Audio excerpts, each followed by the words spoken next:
오직 말씀과 기도만이 살 길입니다.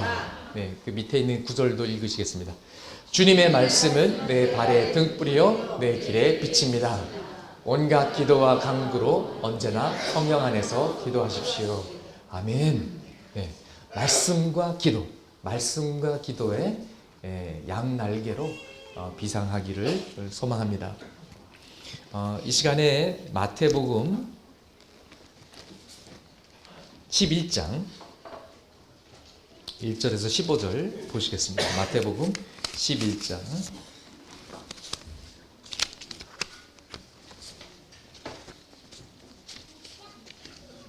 1절에서 15절.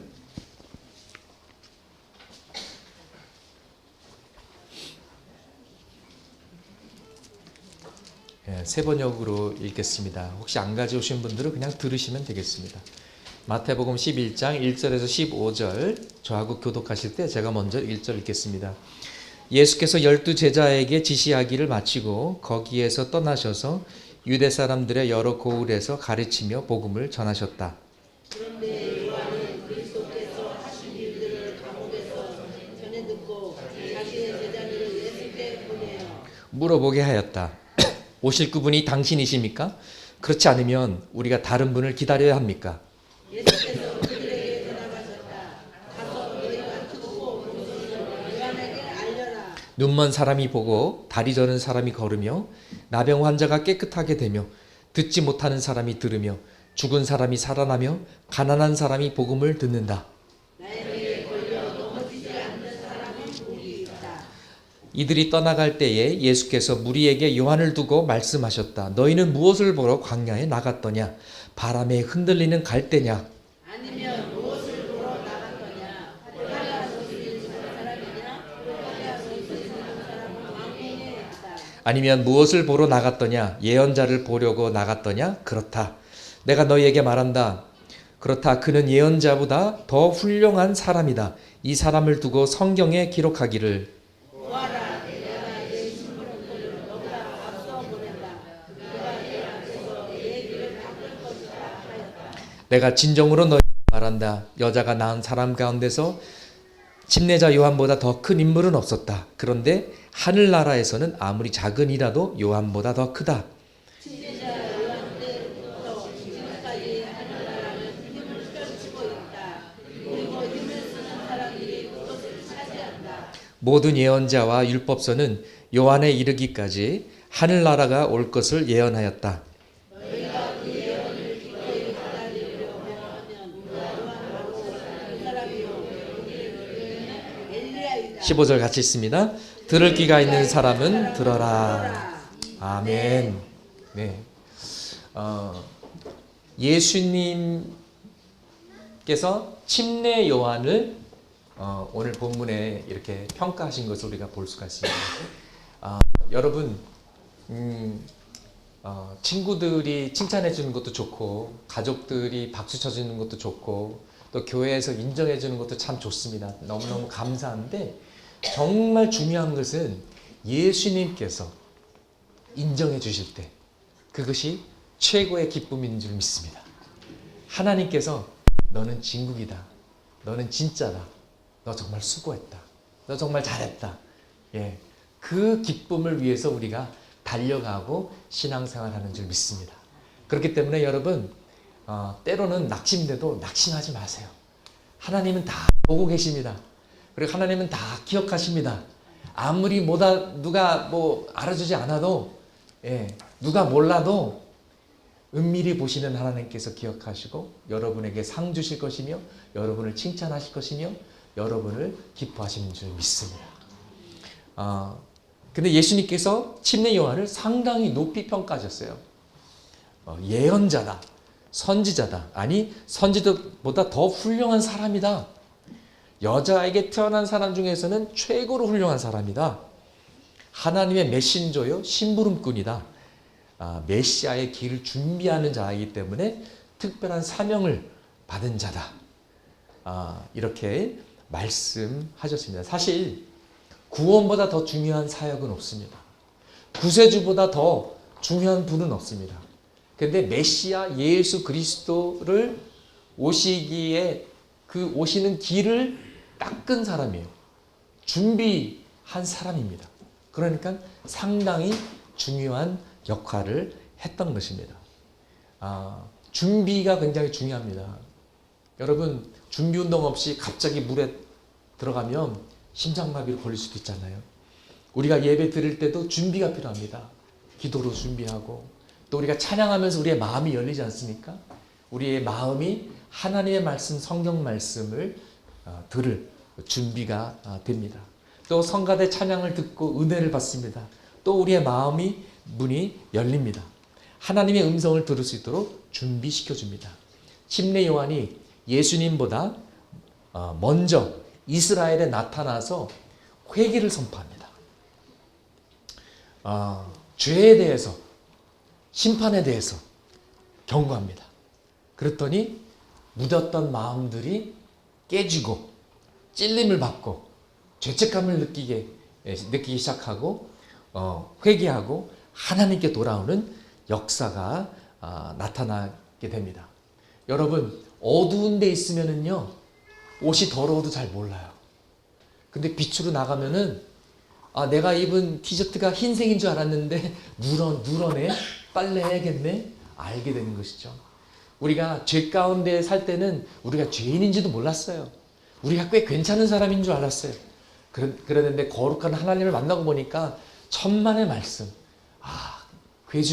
죄인 중에 괴수가 나였구나, 내가 정말 죄인이었구나, 이런 것을 깨닫게 되는 것이죠. 그래서 침례 요한이 나타나서 어두움에서 정말 밝혀주는 곧 오실 메시아에 대해서 사람들의 마음을 준비하는 그런 역할을 했습니다. 그랬더니 회개 역사가 일어났습니다. 부흥이 일어났습니다. 사람들이 요단강으로 와서 침례 요한으로부터 죄사함의 표현으로 침례를 받기 시작했습니다. 그래서 이제 메시아가 나타나도 충분한 그런 분위기가 형성이 된 것입니다.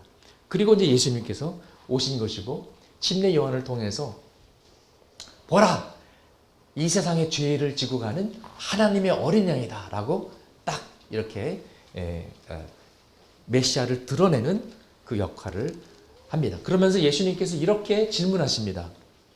너희는 무엇을 보러 광야에 나갔느냐? 광야에 뭐가 볼 곳이 있습니까? 광야에는 아무것도 없어요. 광야는 갈대밖에 없는데 갈대 구경하러 나갔냐? 아니다. 화려한 옷을 입은 사람이 패션쇼 하는 거를 보러 나갔냐? 아니다. 하나님의 음성이 목말라서, 하나님의 음성을 듣고 싶어서, 하나님의 진리를 듣기 위해, 설사 그 진리와 그 진실이 듣기 싫은 불편한 진리라도 그 진실을 마주하고 하나님의 나라가 임박했다는, 하나님의 심판이 임박했다는 그 메시지를 들으러 나간 것이 아니냐.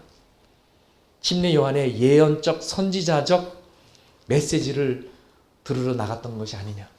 배고파서 나간 것도 아니고, 광야에 경치가 좋아서 나간 것도 아니고, 영적인 목마름, 영적인 굶주림 때문에 결국은 하나님 나라의 메시지를 들으러 나갔던 것이었습니다. 참고로 마태는 정통 유대인이었어요. 그래서 하나님, 야훼라는 말을 함부로 하지 않습니다. 그래서 유대인 사람들은 야훼, 여호와라고 하지 않고 아도나이, 주님이라고 불렀어요. 그래서 하나님의 나라도 감히 하나님의 나라로 부르지 않고 하늘의 나라, 하늘나라, 또 때는 천국으로 이렇게 썼습니다. 그래서 Kingdom of God이 아니라 Kingdom of Heaven. 그래서 12절이 개역개정은 천국이라고 번역됐고, 새 번역도 하늘나라라고 번역이 됐습니다. 그렇지만 사실은 하나님의 나라가 맞는 표현이에요. 저도 여러분에게 묻습니다. 여러분은 무엇을 보러 매주 창일교회에 나오십니까? 멋있는 목사님이라도 계신가요? 아니요. 설교의 달인이 매주 설교하나요? 아닙니다. 사람을 보러 가는 것이 아니고요. 여러분이 창일교회에 나오시는 이유는 하나님 나라의 메시지 때문임을 믿습니다. 예. 뭐 멋있는 건물이 있어서 나오시는 것도 아니고요. 뭐 탁월한 뭐 아주 훌륭한 프로그램 때문에 나오는 것이 아니라 하나님의 은혜 때문에, 살아계신 하나님의 임재와 역사 때문에 나오시는 줄 믿습니다. 앞으로 저희 교회가 더더욱 그런 교회가 되기를 원하고요. 하나님의 살아있는 말씀을 선포하고 예언적 선지자적 사명을 감당하는 그런 교회가 되기를 소명합니다. 침례 요한이 그랬던 것처럼 우리도 그 역할을 하며 주님께서 오실 길을 예비하기를 원합니다. 침례 요한과 예수님의 핵심 메시지는 같습니다. 회개하라, 하나님의 나라가 가까웠느니라. 하나님의 구원이 임박했고 하나님의 심판이 임박했다.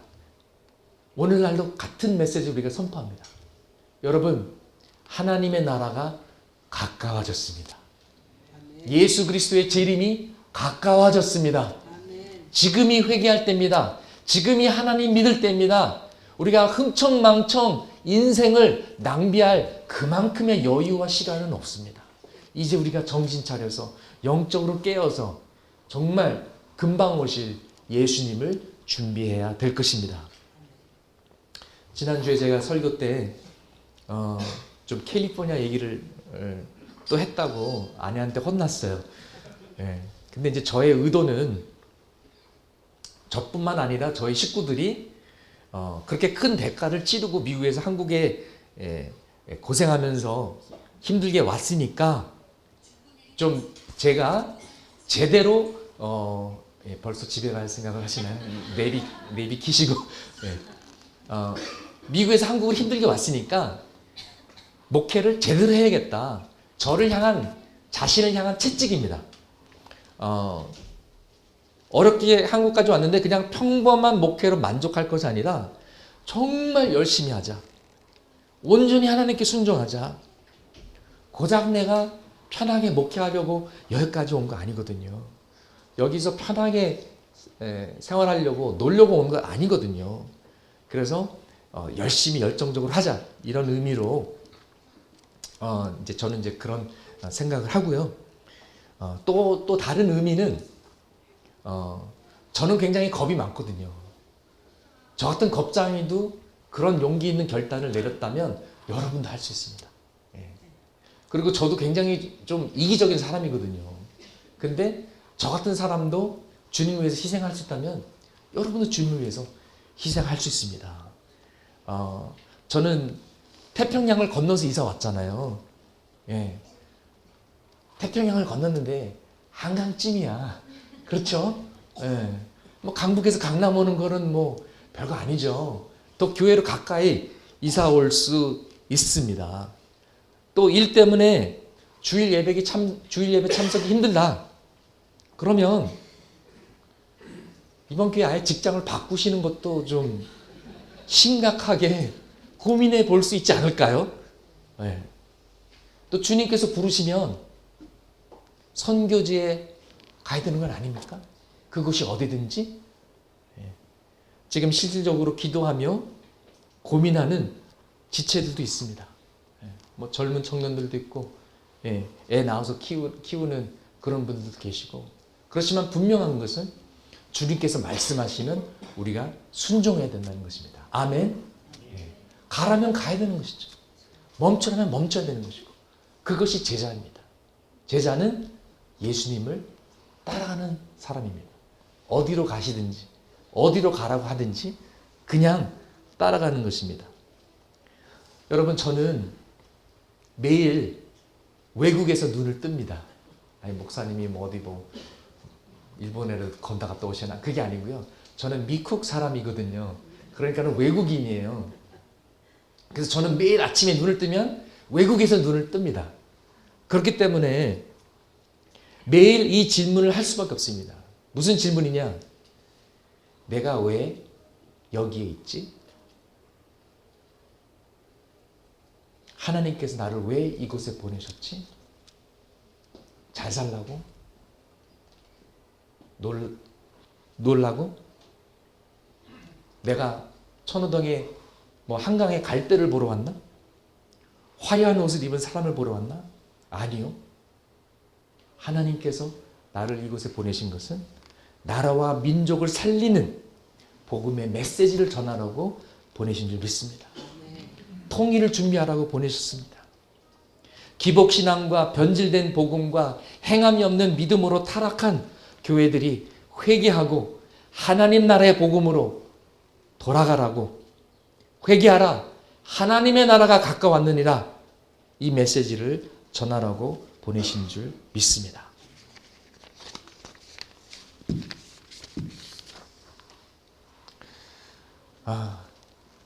예수님께서 전하신 그 메시지는 오늘도 동일하게 절실히 필요한 메시지입니다. 창일교회가 이 메시지를 선포하고 전하는 메신저 역할을 하기를 소망합니다. 그러자면 먼저 나 개인부터 헌신해야 됩니다. 뭐 때문에 교회에 나온다고요? 갈등 때문에? 패션 때문에? 아니요. 사람 때문에? 아니요. 하나님 나라의 복음 때문에. 우리가 교회 나오는 이유는 건물도 뭐 예쁜 건물도 아니고요. 예. 뭐 애찬, 뭐 사역, 뭐 여러 가지 고민할 것이 많지만 우리가 본질을 놓치지 않기를 원합니다. 본질은 하나님 나라의 복음입니다. 이 복음만이 나를 살릴 수 있고 이 복음만이 우리 가정을 살리고 우리 교회를 살리고 우리 나라와 민족을 살릴 수 있는 줄 믿습니다.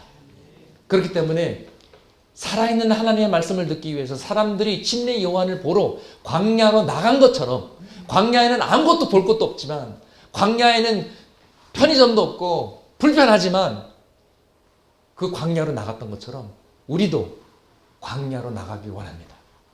그곳이 불편하더라도, 고통스럽더라도 광야로 계속 나가기를 소망합니다. 어차피 광야에는 패션쇼 보러 가는 것이 아닙니다. 아예 기도도 하지 않습니다. 광야에서는 생명체가 살 수 없습니다. 하나님께서 만나를 내려주시지 않으면 굶습니다. 하나님께서 반석에서 생명수가 나오게 하지 않으면 목말라서 죽습니다. 하나님께서 도와주셔야만 우리 나라와 민족이 살고, 하나님이 나를 도와주셔야만 내가 인생을 하나님의 뜻대로 살 수 있고, 하나님이 우리 자녀들을 도와주셔야만 그들이 구원받고 하나님의 뜻대로 살 수 있는 줄을 믿습니다. 두 번째로, 첫 번째는 우리가 침례 요한처럼 광야에서 외치는 소리가 되는 것이고요. 두 번째는 하나님의 나라는 영적인 전쟁 속에 임한다는 것입니다. 12절 말씀이 개역개정은 이렇게 나와 있습니다. 침례 요한의 때부터 지금까지 천국은 침노를 당하나니 침노하는 자는 빼앗느니라. 여러분 이 구절이 더 익숙하시죠? 세번역은 이렇게 말하고 있습니다. 침례자 요한 때로부터 지금까지 하늘나라는 힘을 떨치고 있다. 그리고 힘을 쓰는 사람들이 그것을 차지한다. 근데 이 두 개가 반대되는 듯한 표현이지 않습니까? 하나님 나라가 공격을 받는 것이라는 겁니까? 하나님 나라가 공격을 한다라는 말입니까? 그런데 원어에는 이 두 가지 의미가 다 담겨져 있어요. 두 가지 의미가 다 포함되어 있습니다. 예, 그래서 개역개정은 공격을 당한다라는 것을 강조하고, 세번역은 공격을 한다라는 것을 강조하고 있는 것입니다. 이래서 성경 버전은 여러 가지 보는 것이 중요합니다. 그리고 원어를 공부하는 것이 중요합니다. 침례 요한은 하나님 나라를 선포하다가 지금 어디 있어요? 감옥에 있어요. 예. 감옥에 갇혔습니다. 영적인 세력의 공격을 받은 거예요. 그리고 결국 나중에 어떻게 됩니까? 사형받고 순교합니다. 그래서 초대교회는 침례 요한과 같은 정말 유능한 훌륭한 영적인 지도자를 상실하게 되죠. 천국은 침노를 당하나니 침노하는 자는 빼앗느니라. 침례 요한을 빼앗겼어요. 또 동시에 하나님의 나라가 임할 때도 폭력성이 있습니다. 예수 믿기 때문에 가족이 갈라지기도 하고요. 예수 믿는다고 식구들한테 핍박받기도 하고요. 집에서 쫓겨나기도 합니다. 마태복음 10장 34절에서 39절에 예수님께서 이렇게 말씀하셨습니다. 너희는 내가 세상에 평화를 주려고 온 줄로 생각하지 말아라. 평화가 아니라 칼을 주려고 왔다. 나는 사람이 자기 아버지와 맞서게 하고 딸이 자기 어머니와 맞서게 하고 며느리가 자기 시어머니와 맞서게 하려고 왔다. 사람의 원수가 자기 집안 식구일 것이다. 나보다 아버지나 어머니를 더 사랑하는 사람은 내게 적합하지 않고 나보다 아들이나 딸을 더 사랑하는 사람도 내게 적합하지 않다. 또 자기 십자가를 지고 나를 따르지 않는 사람도 내게 적합하지 않다. 자기 목숨을 얻으려는 사람은 목숨을 잃을 것이요 나를 위하여 자기 목숨을 잃는 사람은 목숨을 얻을 것이다. 이것이 진리의 배타성이자 하나님 나라의 폭력성입니다. 그리고 이것을 우리는 뭐라고 부르냐 하면은 십자가, 순교, 핍박과 환난이라고 표현합니다. 하늘나라는 힘을 떨치고 있다. 그리고 힘을 쓰는 사람들이 그것을 차지한다. 무슨 말입니까? 치열한 영적인 전쟁이 있음을 말하고 있는 것입니다. 우리는 이 영적인 전쟁을 과소평가해서는 안 되는 것입니다. 여러분은 진정으로 예수 그리스도의 제자가 되길 원하십니까? 아멘. 예. 여러분은 하나님께서 여러분의 가정을 보호하기를 원하십니까? 자녀들을 사단의 세력으로부터 지키길 원하십니까? 교회를 지키길 원하십니까? 그렇다면 우리가 싸워서 지켜야 됩니다. 싸워야 됩니다. 그리고 우리의 무기는 말씀과 기도입니다. 오직 말씀과 기도만이 살 길입니다. 여러분도 아시다시피 새해가 되면은 사람들이 여러 가지 계획을 세웁니다. 올해는 내가 반드시 무슨 일이 있어도 내가 10kg을 내가 빼리라. 뭐 이런 기타 등등. 근데 여러분도 아시다시피 다이어트는 저절로 되지 않습니다. 운동도 저절로 되지 않습니다. 시간을 쪼개서 운동해야 됩니다. 졸려온 시간에 일어나서 움직여야 됩니다. 먹고 싶은 거 참아야 됩니다. 아이스크림 대신 샐러드 먹어야 됩니다. 이와 마찬가지로 우리가 영적인 전쟁에 임하려면 우리가 영적으로 성장하려면 계획을 세우고 움직여야 됩니다. 희생이 필요합니다. 새해에 그런 의미로 특별 새벽기도 특세로 시작을 합니다. 어떤 주제를 다루느냐? 매일마다 주제 하나씩을 다룰 텐데 하나님 나라, 하나님 나라의 복음, 다음 세대, 선한 영향력, 탈북자와 난민 사역, 말씀과 기도 6일 동안 이 주제들을 다룰 것입니다. 메시지 하나라도 놓치면 손해보는, 모르면 손해보는 것들입니다. 누가 좀 가르쳐주면 제가 새벽 시간이지만은 인스타 라이브로 방송을 하겠습니다. 근데 어떻게 할지 몰라요. 그래서 가르쳐 주시면 인스타 라이브로 그러면은 멀리 계셔서 못 오시는 분들도 보실 수 있도록. 근데 여러분 하나님 나라는 누가 차지합니까? 치열하게 싸워서 이기는 자가 차지합니다. 근데 집에서 누워서 따뜻한 이불 밑에 침대에 누워있는 자는 하나님 나라를 차지할 수 없습니다. 패배자가 될 수밖에 없습니다. 여러분 생각해 보세요. 이불도 걷어차지 못하는데 어떻게 마귀사탄을 걷어찹니까? 졸려움도 못 이기는데 어떻게 세상을 이길 수 있습니까? 내 자신과의 싸움에서도 지는데 어떻게 인생의 싸움에서 이기며 영적인 전쟁을 이길 수가 있겠습니까? 여러분, 우리 모두 새해는 승리하기를 원합니다. 우리 옆에 분들과 인사 나누십니다. 승리합시다. 승리합시다. 네. 아멘.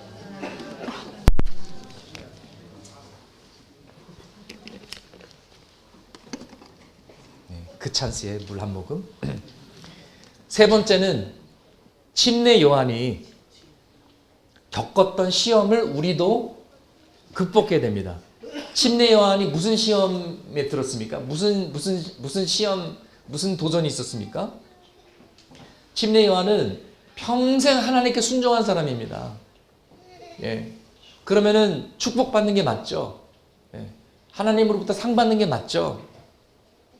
근데 지금 어디가 있습니까? 감옥에 가 있어요. 하나님을 위해서 희생하고 하나님을 위해서 헌신하고 순종밖에 한 게 없는데 지금 고생하고 있습니다. 침례 요한은 예수님의 들러리 역할을 충실하게 잘 감당했습니다. 그렇지만 그 결과는 어둡고 춥고 캄캄한 감옥이었습니다. 하루가 지나고 곧 나가겠지. 일주일 지나고 금방 풀려나겠지. 한 달, 두 달 안 풀려나요. 예수님, 하나님, 저 잊으셨나요? 저 여기 있어요. 빨리 나가게 해주세요. 너무나 답답해서 제자들을 보냈어요. 제자들을 예수님께 보내서 물어보게 했어요. 뭐라고 물어봅니까? 예수님, 예수님이 오실 그분이 당신이십니까? 그렇지 않으면 우리가 다른 분을 기다려야 합니까? 예수님, 진짜 메시아 맞아요? 다른 사람 기다려야 되나요? 예수님 메시아가 맞으면 제가 왜 지금 감옥에 있어야 되죠? 침례 요한이 예수님께 삐진 거예요. 하나님께 삐졌어요. 하나님, 이건 내가 생각했던 그림이 아닌데요? 이건 내가 기대했던 어떤 그런 사역의 모습이 아닌데요? 이게 뭐죠, 하나님? 여러분 한번 상상해 보세요. 여러분이 고급 식당에 갔습니다. 고급 식당에 갔는데 웨이터가 밖에서부터 이제 기다리고 있어요. 그래가지고 네 예약하신 손님이신가요? 이쪽으로 모시겠습니다. 그리고 식탁까지 웨이터가 모시다 줍니다. 예. 그리고 식탁을 안내한 후에 주문을 받고 뭐 여러 가지 음식을 나르고 그게 웨이터의 임무죠. 당연한 것이죠. 근데 웨이터가 식탁에 같이 앉아서 식사하지 않습니다. 근데 아마 침례 요한은 그런 생각을 가졌던 것 같아요. 나름대로 예수님께 오시면 드디어 그분이 오셨구나. 예수님과 같이 합력 사역도 하고 막 예수님께서 설교하시니까 막 사람들이 막 무리들이 막 꼬꾸라지고 막 회개하고 막 부흥의 역사가 일어나고 그런 것을 아마 같이 체험하기 원했을 것입니다. 그런데 침례 요한의 기대와 또 그가 접했던 현실은 너무나 달랐습니다. 그래서 요한은 하나님께 삐졌습니다. 예수님께 삐졌습니다. 실족할 뻔했습니다. 시험에 들었습니다. 그래서 예수님께서 6절에 경고하신 거예요. 나에게 걸려 넘어지지 않는 사람은 복이 있다. 이게 무슨 말이에요? 요한아, 걸려 넘어지지 말아라. 실족하지 말아라. 시험에 들지 말아라. 여러분은 교회에서 시험 들지 마시기 바랍니다. 아멘. 직분자 되시면 감사함으로 기쁨으로 섬기고 직분자 안 돼도 하나님 바라보시고 기쁨과 감사함으로 섬기시길 바랍니다. 교회는 학교가 아닙니다. 왜 계속 시험만 봐요? 왜 시험 들어요? 교회는 학교가 아니에요. 5절은 이사야 61장 1절에서 2절에 나오는 메시아의 사역을 말하고 있습니다. 주님께서 나에게 기름을 부으시니 주 하나님의 영이 나에게 임하셨다. 주님께서 나를 보내셔서 가난한 사람들에게 기쁜 소식을 전하고 상한 마음을 싸매어주고 포로에게 자유를 선포하고 갇힌 사람에게 석방을 선언하고 주님의 은혜의 해와 우리 하나님의 보복의 날을 선언하고 모든 슬퍼하는 사람들을 위로하게 하셨다. 아멘. 이게 메시아가 하는 일이에요. 얽매인 사람들을 풀어주고 슬퍼하는 사람들을 위로하고 상한 마음을 치료하고 포로들에게 자유를 주시는 이런 역사를 하시는데 침례 요한에게 가서 전해라. 내가 메시아가 맞다. 내가 메시아의 사역을 하고 있다. 근데 침례 요한도 사람인지라 그래요 예수님. 근데 저는 감옥에 있어요. 근데 저는요.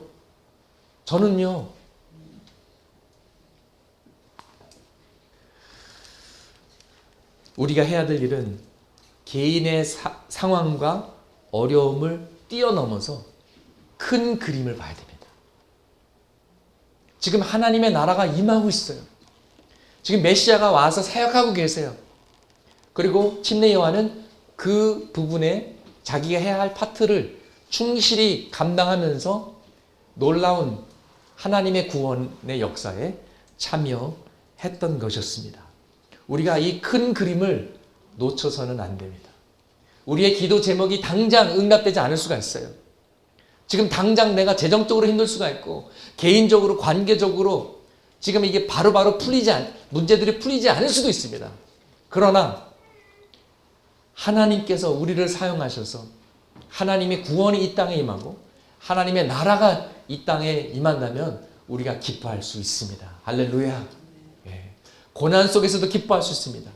내가 아직 문제가 있어도 기뻐할 수 있습니다. 내 문제가 다 아직 해결되지 않았어도 기뻐할 수 있습니다. 아마 이 메시지를 받고 침례 요한은 감옥에서 위로를 받았을 것입니다. 감옥에서 마음을 다시 잡았을 것입니다. 감옥에서 기뻐했을 것입니다. 내가 감옥에서 풀려나지 않더라도 내가 이대로 순교하더라도 내가 주님을 찬양하며 주님을 기뻐하며 이 길을 가리라 하고 갔을 것입니다.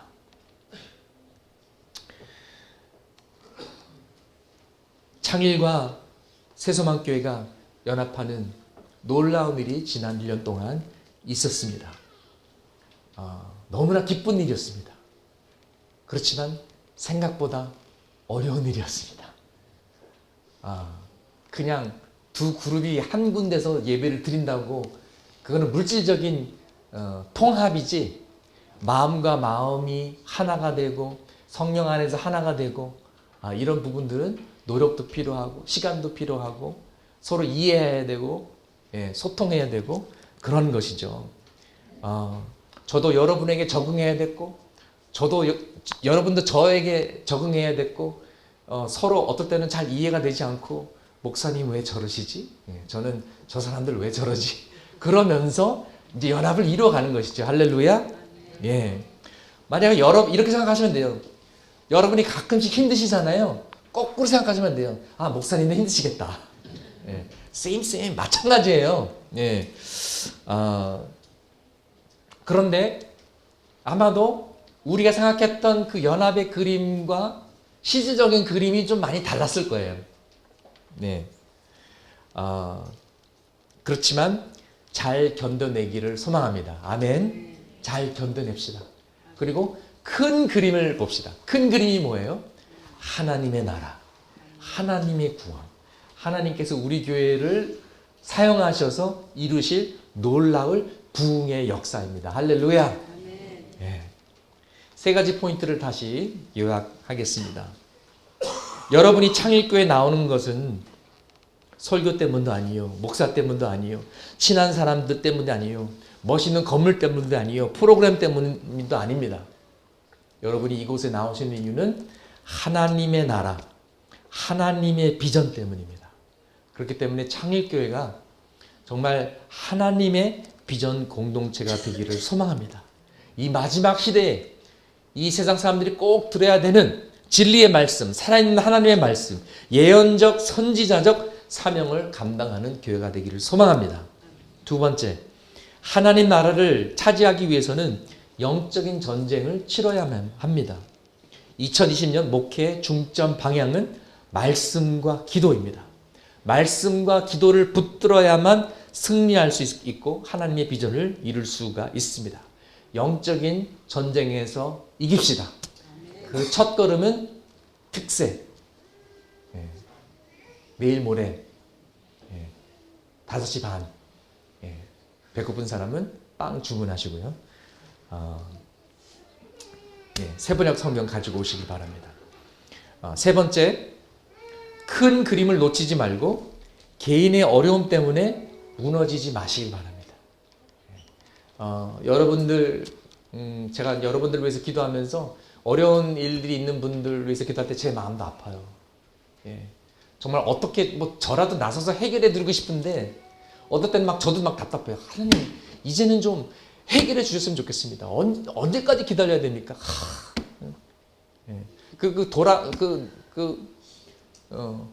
그 아들이 언제 주님 앞에 돌아오고 이 가정의 문제 언제 해결됩니까? 답답할 때가 있는데요. 개인의 어려움 때문에 우리가 큰 그림을 놓치질 않기를 원합니다. 눈을 들어서 하나님 나라를 바라보기를 소망합니다. 너희는 먼저 하나님의 나라와 하나님의 의를 구하라. 아멘.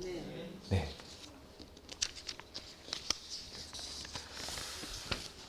이 시간에 우리 찬양팀 다시 나와 주시고요.